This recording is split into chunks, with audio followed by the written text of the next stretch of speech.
Greetings from Boston. My name is Aaron Knapp, and welcome to Tennis Talk Daily. Well, there aren't any big tournaments happening this week as we await Madrid, which begins in a couple of days and which we'll be covering in detail, but there are a couple of smaller events, one of which I wanted to highlight for you. The Estoril Open in Portugal, played on the red clay, in which there was yesterday a match of some interest to us between our warrior, Stefanos Tsitsipas, and the big-serving South African Kevin Anderson, who was the #1 seed in the tournament. Well, to save you the suspense, Tsitsipas prevailed over Anderson, ousting the #1 seed. Final score, 6-7, 6-3, 6-3. Well, this, I believe, was a significant match because we had seen the tremendous run that Tsitsipas had at Barcelona, and we were all wondering, can he sustain that? Was that a real breakthrough or just kind of a lucky break, a flash in the pan?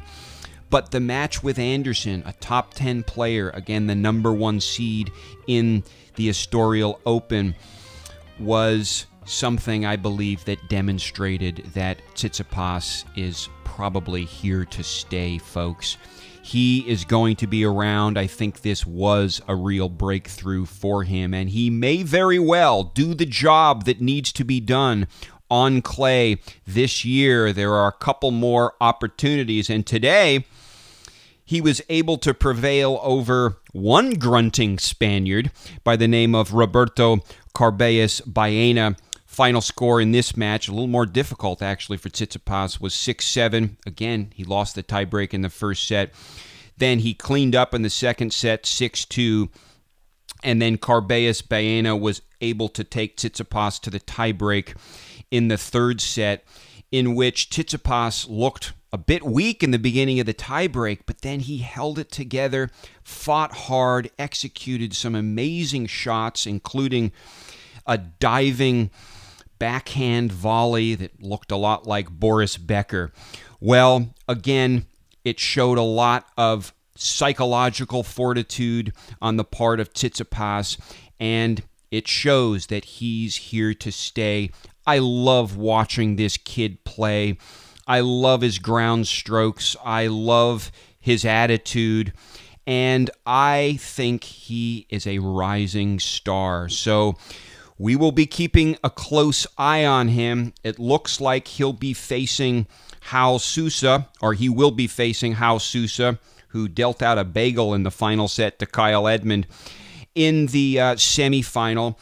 I like Tsitsipas against Sousa, and if things work out the way I'm predicting them, Tsitsipas will go on to face Carreno-Busta in the final, and that will be a rematch. Busta will be looking for revenge, of course, after being defeated by Tsitsipas at Barcelona. But once again, Tsitsipas has demonstrated an ability to take Busta out. I think he's going to take this title, so I'll have more to say on that later this weekend. Stay tuned. But today, I wanted to talk about some different issues that relate to Tsitsipas and the style of play he represents. Remember, I've talked about how really a style of play with a rich tradition and history can emerge out of a single stroke, the single-handed backhand, the one-hander. I believe that's the seed out of which a style of play grows, and as the single-hander has become sort of an endangered species, so has the style of play that grows out of it. We haven't talked a lot about why the single-hander has declined, and I wanted to touch on that today in relation to the surfaces that tennis is played on. The surfaces influence the style of play without question. Right now, after the banning of carpet in 2009 by the ATP, there are three main surfaces: hard court, both indoor and outdoor, clay, and grass. And these surfaces are apportioned throughout the tournaments. They're kind of distributed, or as I believe, mal-distributed. I think actually it's not controversial. They're definitely mal-distributed. But the different surfaces are distributed throughout the tour, and as it stands, it's primarily hard court. There's a lot of clay tournaments and hardly any grass tournaments. But the point is that the distribution, the maldistribution of these surfaces throughout the tournaments on the tour privileges a certain style of tennis. That's the truth. And discourages other styles of tennis. And the current maldistribution is helping to kill the one-hander. Let that much be clear. But by the same token, if we adjust the distribution to more equitably distribute the surfaces, so there's more grass, so there's faster hard courts, so there's more variety, this could result in something we want to see, which is possibly the reemergence of the one-hander just by changing the surfaces, the distribution of the surfaces, giving more representation to grass. That by itself could bring back the one-hander. So that's what I want to flesh out for you today. I want to situate that in tennis history and talk about a proposal for bringing back more grass. So that's the agenda for today. Subscribe to the channel to get the essential commentary. Give this video a thumbs up if you like what you see and hear. Let's do this. Let's talk tennis.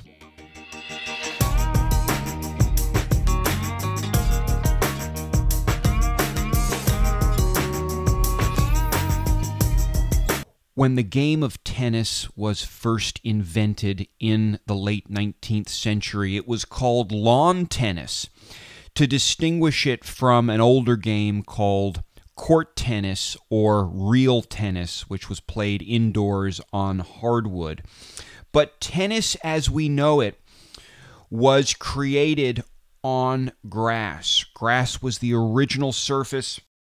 Grass is the most traditional surface. Remember, up until 1974, 3 of the 4 major tournaments, what we now call Grand Slam tournaments, were played on grass. So for the first century of tennis history, grass was the main surface. Now, with that said, clay was invented pretty early in the process as well. I spoke in an earlier episode about how clay was invented. Essentially, the first clay courts were grass courts with clay powder spread over the court to protect the grass from the extreme heat in southern Europe and on the French Riviera. Clay courts eventually developed into all clay courts and then eventually all brick courts, which is what they are now. And at the dawn of the Open era, in fact, clay and grass were essentially on parity. There was a lot of clay tournaments, a lot of grass tournaments, a few hard court tournaments emerging on the West Coast in the United States and in a couple of other places. Clay was popular in the warmer climates in Southern Europe, in South America, and Central America, in the warmer states in the United States to some degree. Whereas grass was very popular, obviously, in England, Northern Europe, in the United States, as well as Canada to some degree.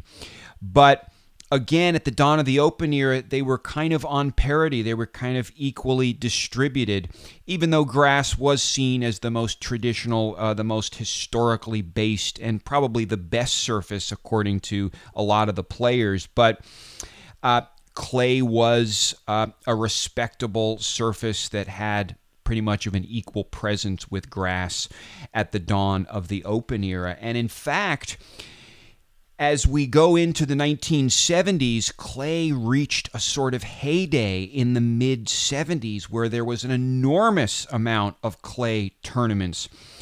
And virtually all the U.S. tournaments were played on clay in the mid-70s, including the U.S. Open.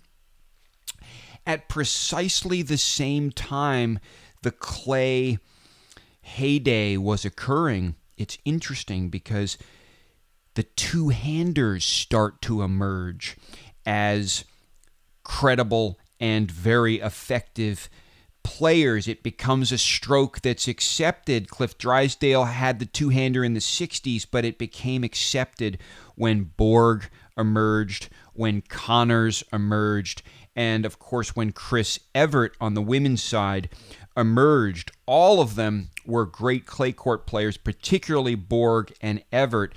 And so the predominance of clay in that short period in the mid-70s actually encouraged the creation of the first two-handed backhands because there was some perceived advantage to the two-hander on the high-bouncing clay surfaces. Well, within a few years, the Americans determined that clay was not such a great idea because, in fact, the Americans weren't having much success on clay. So toward the end of the 70s, beginning with the U.S. Open itself, the American tournaments started to turn to hard courts. The Australian Open turned to hard courts in 1988. And by the time the ATP assumed control of professional tennis in 1990, the shift to hard courts was essentially complete. Clay as a surface did lose in the transition to some degree, but grass was squeezed out even more. Folks perceived grass as too hard to maintain, too slippery, very difficult to play on, which was a factor. I don't think it's a good factor, but I think that was part of the perception. And then, of course, grass is a bit unpredictable. You get those strange bounces. The surface resists the highly trained, sort of techno-scientific nature of the modern game. So another trend that has to be taken into account here to understand the current distribution or maldistribution of the different surfaces is what I call the clayification of hard courts, which is a way of referring to the process of slowing down grass courts and hard courts. That process began after the 2001 Wimbledon, where the perception was that serve and volley had come to dominate. The matches were getting boring. The points were too quick. At the same time, racket technology was enabling players to hit the ball a lot harder with a lot more topspin. This kind of discouraged net play because the passing shots became too strong and too frequent and too effective for the volleyers. So the end result is the tournament organizers and owners begin to slow down not only the grass courts, but the hard courts. And that occurs over a period of about 11 or 12 years. It included the termination of carpet completely in 2009. Carpet was the fastest surface on the tour and was fairly predominant for a while. I think we can fairly call it the clayification of hard courts and grass courts to some degree, but mainly the hard courts, the clayification. And by that I mean, again, the slowing down, the convergence of the hard surfaces around a clay-based norm. So the important point here is that the current maldistribution of the surfaces, again, way over 50% of the current tournaments are played on hard court. It's about 36% are played on clay, and about 10% or 11% are played on grass. The current maldistribution, as well as the clayification of the hard courts, has privileged a certain style of play. And it's the kind of play that Rafael Nadal exhibits and embodies. And it's discouraged other kinds of play, other styles of play. The decline of the one-hander parallels the decline of grass and the clayification of hard courts. The one-hander began on grass and works amazingly well on grass. It's great for the low bounces, for chipping the low bounces, also for taking the ball early. It's excellent for serve and volleying and for all court play, for net play in particular. Grass encourages an all-court game. Grass encourages one-handed backhands. And most of the big Wimbledon champions, the ones who have won Wimbledon multiple times, say over 3 times, the vast majority of them have hit one-handers. Borg is one exception of a great grass court player, arguably, who hit with a two-hander, although it was kind of a hybrid the way he did it. But again, all the great Wimbledon champions throughout history, essentially all, have hit one-handers. If we bring back grass, if we speed up some of the hard courts, and heck, we could even bring back a few carpet tournaments. If we do that, the one-hander will live on. Just by virtue of correcting this maldistribution of surfaces, we can bring back the one-hander and minimize the influence of players, the stylistic influence of players such as Nadal and Djokovic and the other hordes of two-handers that are dominating the tennis circuit. So we can bring back the one-hander, save the one-hander, I suppose, without going on a mission to stop Rafael Nadal. I still believe in that mission, by the way, and we are pursuing that mission in our support of certain players during this clay season. But there's a couple of ways to skin this cat, or a couple of different ways to approach the problem. One is to rectify the maldistribution of the different surfaces. Tennis was invented on grass. It's a great surface. It's a surface that encourages a beautiful style of play. It's a surface that puts a premium on instinctual, intuitive, artistic play. You have to think quick on your feet on grass. It's an unpredictable surface. It's not rational. It's not scientific. Well, grass should be in the mix to a much greater degree. And I believe that grass is the surface on which true tennis talent comes to fruition. In a way, clay is a step on the path to grass. That's what Roger Federer would say. He grew up on clay courts, and he was able to develop his skills on clay courts. But in a way, clay is like a stepping stone to grass. Grass is the ultimate surface. Mastering grass is the hardest thing to do in tennis with respect to mastering surface. It's the hardest surface to master, without question. But the main point is, if we bring back grass, we can bring back the one-hander, and we can save the all-court game, and we can protect Roger Federer's legacy. So how do we do it? Well, it's complicated. Right now, there is no time between the French Open and the beginning of the grass season. Stuttgart starts the day after the French Open ends. Compare that with the clay season. After Miami, there's a 2-week break before the beginning of the clay season. Another problem with the current grass tournaments is that there is conflicts. You can't play both Halle and London Queen's Club because they both occur at the same time. You have to pick one. So you can only play one 500 level tournament on grass for the whole year. There are no 1,000 level tournaments. So what do we do? And of course, there's also the problem with Newport. Newport begins the day after Wimbledon, so most of the top players don't go to Newport either. How do we fix the problem?